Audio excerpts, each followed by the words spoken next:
One may be wondering, when does this wars stop, like the war between Israel and Gaza and the war between Russia and Ukraine? But also we have to remember that these wars have their supporters, or in a way that who are directly or indirectly who sustains it. For example, arms export to those countries, to either side. European Union under NATO continues to support Israel and Ukraine through their arms export.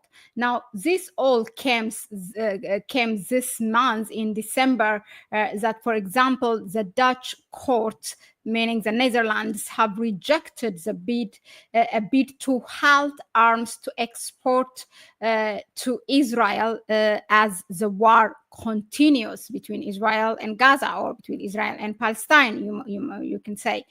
Also, the Denmark, European Union country, unveiled a $303 million aid package to boost Ukrainian air defense. We have another one. Germany provides support for Ukraine by supplying equipment and weapons. This comes from supplies of the Federal Armed Forces and from deliveries from industry, and financed from the federal government's funds for security capacity building. Now, briefly, let's look at those articles. This is a Dutch court, or the Netherlands rejects a bid to halt arms export to Israel as Gaza war rages. So the court said this, quote, all claims dismissed, quote closed, after rights groups file lawsuit to stop arms sales, citing genocide convention. So a Dutch court has rejected a bid by 10 pro-Palestinian NGOs to stop the Netherlands from exporting weapons to Israel and trading with illegal Israeli settlements in the occupied Palestine territory. The Hague District Court stressed on Friday, this is, of course, this came, you have to know, on 13th of December. So the Hague District Court stressed that the state has some leeway in its policies, and courts should not rush to step in. That is the statement from the court. Also, quotes from what the court said, the court opens the interim relief court finds that there is no reason to impose a total ban on the export of military and dual use on the state, quote close. It said in a statement. Again, quote, all claims are dismissed.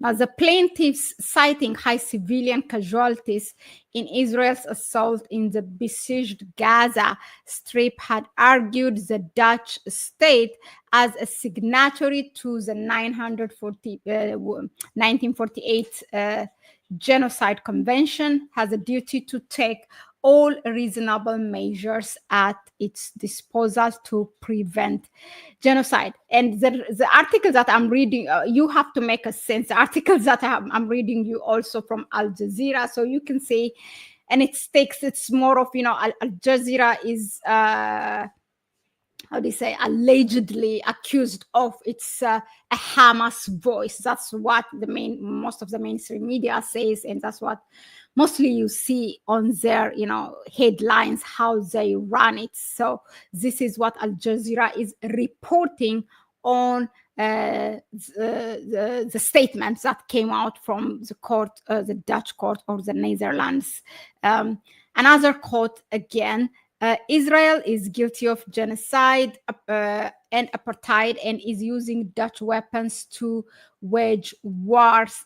So this is a quote from those who accused Israel and who went to the Dutch court to halt the export of weapon by the Netherlands. So this is the NGOs, those 10 NGOs talking, meaning saying Israel is guilty, this and that. Now, the NGO cited also a January order to Israel by the International Court of Justice, ICJ, to prevent acts of genocide in Gaza. The UN top court said it was plausible Palestinians were being deprived of some rights protected under the Genocide Convention.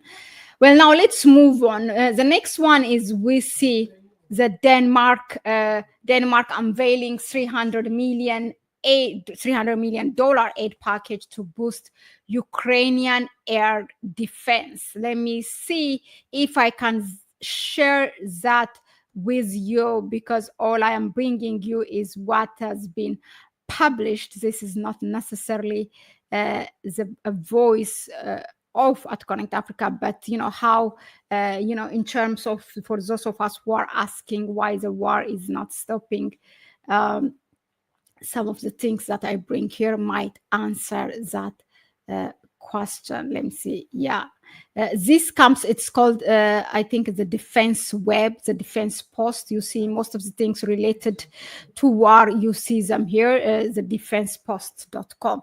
Now, Denmark I'm reading from the article, Denmark will release its 23rd military aid package valued at 2.1 billion Danish kroner, or $303 million,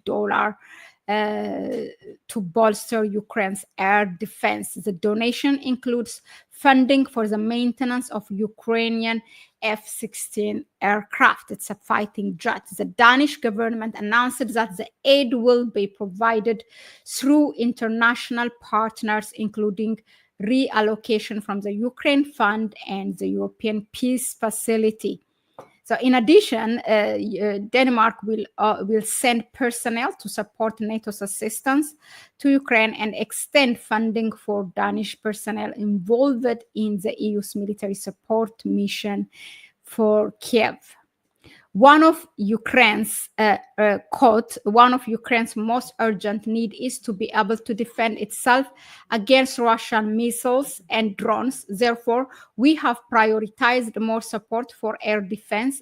This is what the quote close, the Denmark Minister of Defense said. As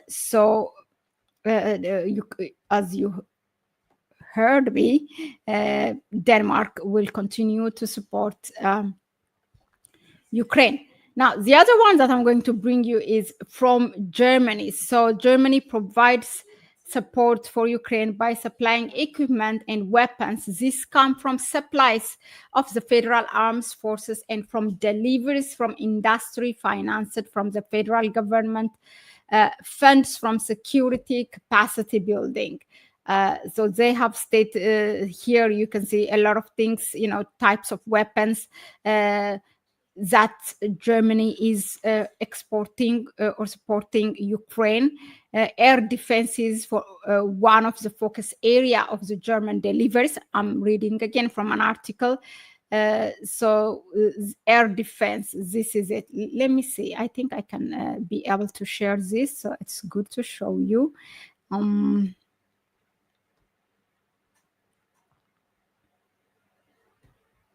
Yeah, there you go. This is the air defense for any missiles sent, so it will be able to intercept it. Iron Dome, I think that is the name, no? Yeah, let me just read something. Funds for the Security Capacity Building Initiative in 2024 alone for military assistance to Ukraine amount to approximately 7.1 billion euro. Let that sink in. From this also, Germany contributions to the European Peace Facility of the European Union are financed from the EPF, that is the Peace Facility of the European Union. From the EPF, expenditures for military assistance to Ukraine can be reimbursed to EU member states. In addition to that, there are authorizations to enter commitments in the following years currently amounting to approximately 6 billion euro. In 2023, 5 billion euro have been spent. In 2022, 1.6. So that means it shows you it has been increasing. Now, additional approximately 2.9 billion euro have been committed for the years to come, which is between 2025 to 2028, the next 3 years. I don't know if there's even a plan to stop this war, or it's just even if it stops, they will continue to allocate and support or export those arms to Ukraine.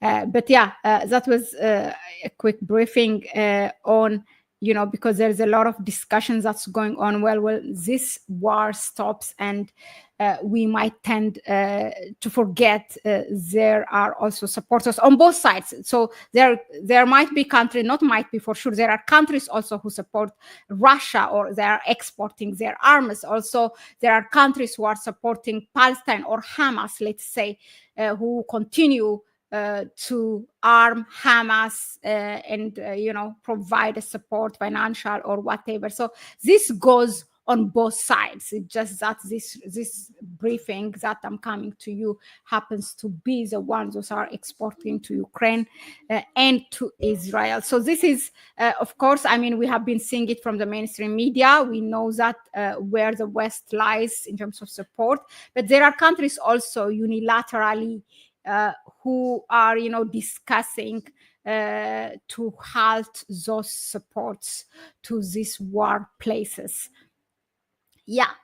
So let us know in the comment section, what do you think of this? Do you think this inner warlord should continue, in terms of alliance, or however it is defined, or, countries should take measure? Let us know in the comment section. Thanks very much again for tuning in. Please go ahead and subscribe to the channel and give it a like if you find it informative. Share the video with others. Support us through our PayPal account and through our Buy Me a Coffee link. You can find it in the description section.